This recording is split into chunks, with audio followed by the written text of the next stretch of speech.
Assalamualaikum warahmatullahi wabarakatuh. Kembali lagi di channel saya Fakhri Jamjami.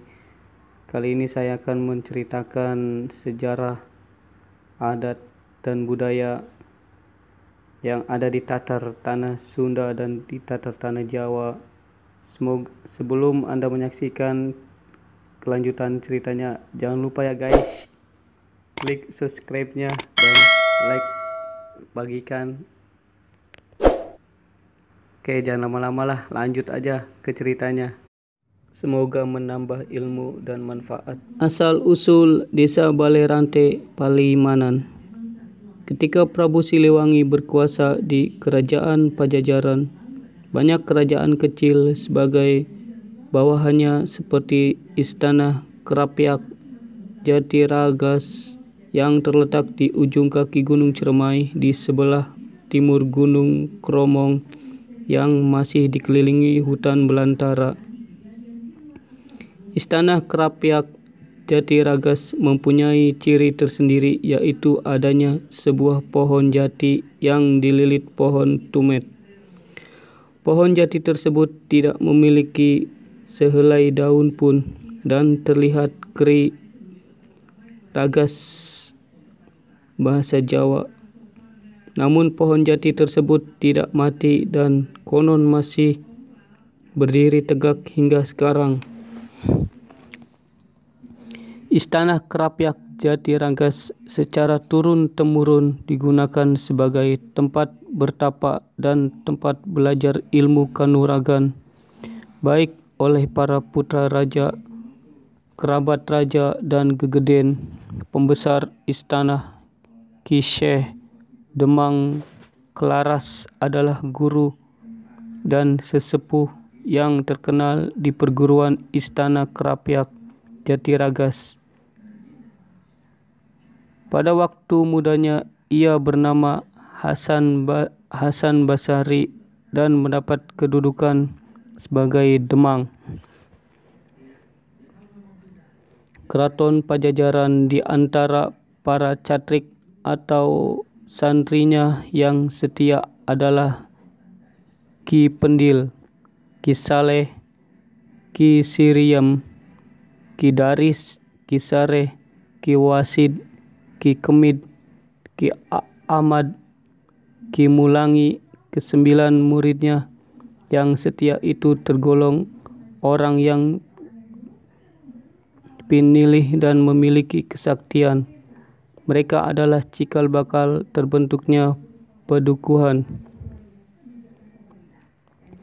Di samping hutan lebat yang mengelilingi Istana Krapyak Jatiragas, di sebelah selatan terdapat beberapa sumber mata air yang disebut belik atau pancuran seperti belik Cilukrak, belik Taman, belik Dares, belik Gedang, belik Sigayam, belik Elo, dan belik Ider-Ider.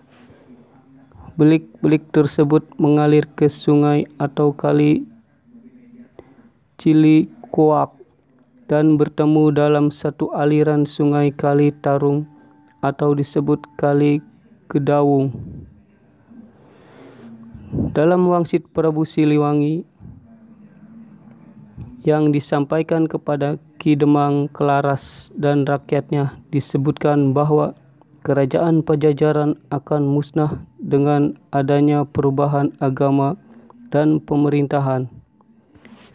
Wangsit itu menyebutkan pula bahwa Istana Krapyak Jatiragas agar diserahkan kepada cucunya. Perubahan tersebut ternyata kemudian dipelopori oleh anak cucunya sendiri dalam penyebaran agama Islam. Di Mesir, Syarif Hidayatullah pamitan kepada ibunya untuk pergi ke tanah Jawa untuk menyiarkan agama Islam. Setelah mendapat restu, dipesankan kepada Syarif Hidayatullah agar menemui Ki Demang Kelaras, seorang kerabat Pajajaran di Istana Krapyak Jatiragas, yang nantinya bisa memberi petunjuk untuk memperlancar perkembangan syiar Islam.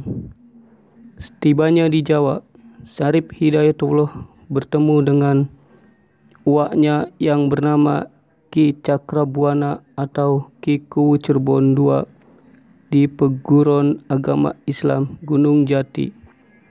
Beliau dinikahkan dengan Nyi Mas Pakungwati putri Ki Kuwu Cirebon I.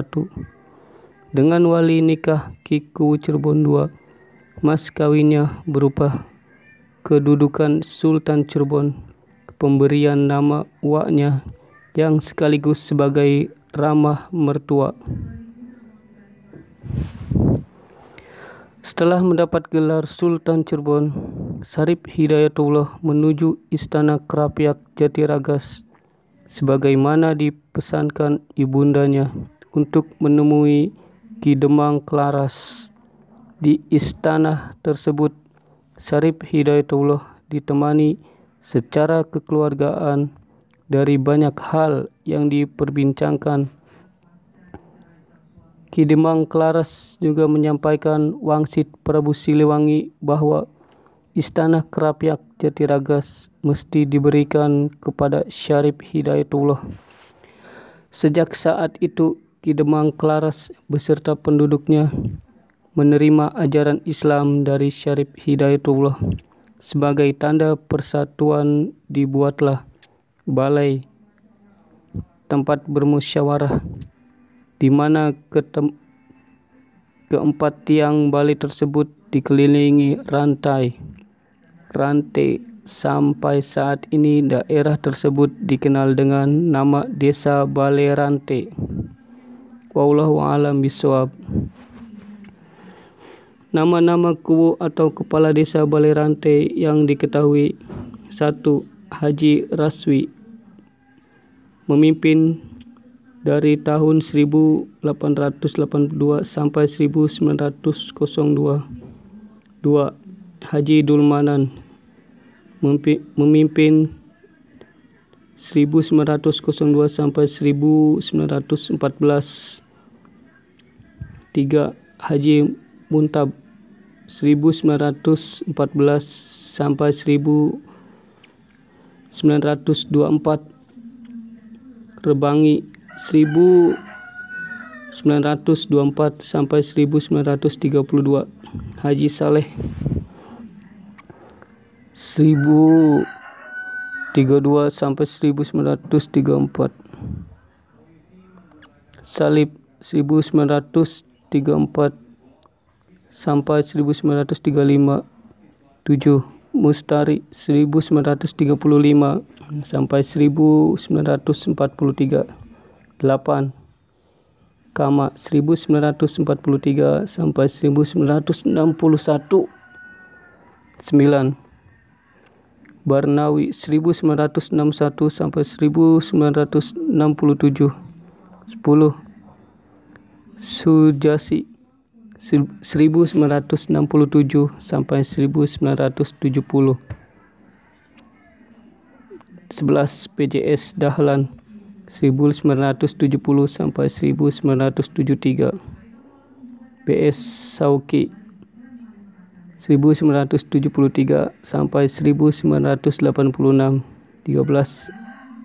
PJS Sutarno, 1986 sampai 1988. 14.